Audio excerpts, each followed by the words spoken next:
This is just one more choice, an end-of-life choice. We're just giving people in the United States the freedom to choose one more option.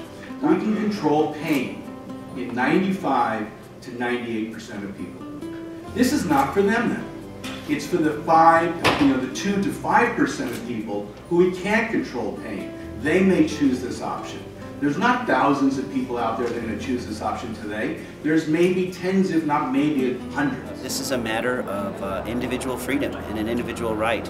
And because many people in the state of Connecticut feel the same way, as evidenced by the Quinnipiac poll, it's very clear that when it comes to a reasonable expansion of rights, Connecticut citizens are behind it, and this will pass. It's inevitable that aid and dying will be a law in the land here in the state of Connecticut. In considering your legislation today, please consider that the worst thing you can do is to do nothing. Particularly in Connecticut, we have a long tradition of trying our best to honor choices, individual choices of our residents. And this bill provides that choice.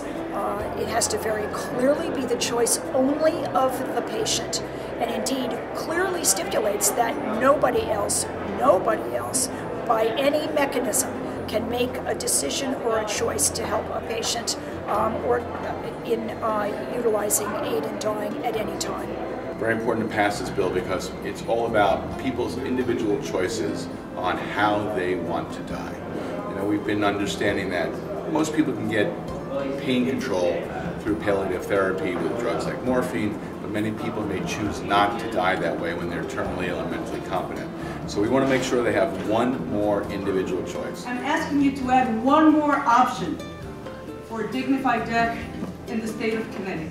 Please try to place yourself in the bodies and the minds of those individuals and vote to give terminally ill, mentally competent patients their right to freedom of choice, freedom to choose aid and dying if that choice is right for them. And I believe we were given reason to figure out these kinds of issues, that we don't have any obligation to wait for God to kill these people. We can let them choose to go on their own when they choose, because that's the humane thing to do, and we are humane people. I believe that the choice should be there, whether people want to use it or not. I honor and respect everybody's choice not to use it, but I want to be able to use it for myself. I wish my wife had had the opportunity to choose it if she wanted to, because she believed as I did. The bill has specifically 2 new additions.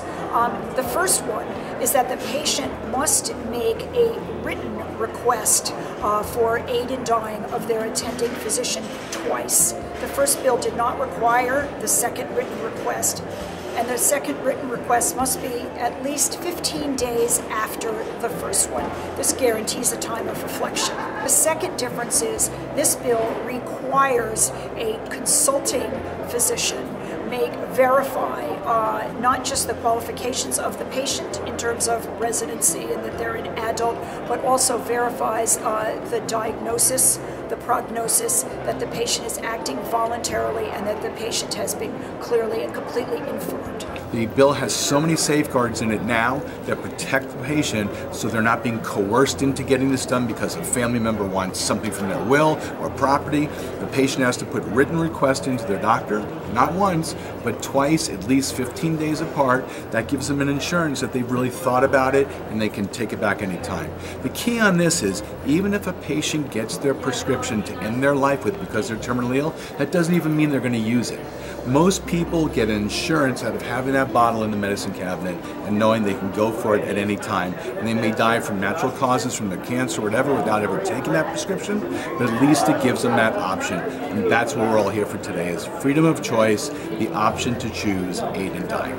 If you read the bill very carefully, it's very clear in Section 3 that a disability of any kind or a given illness of any kind cannot qualify a patient under any circumstances for the provisions of aid in dying. The patient must have that diagnosis of a terminal illness, and it simply does not impact the disability community other than if someone with a disability later in their life or at any point in their life is diagnosed with a terminal condition, they could choose to use aid in dying just like anybody else. But we just want people to have one more choice in deciding how they want to go out if they are terminally ill and mentally competent, given 6 months left to live.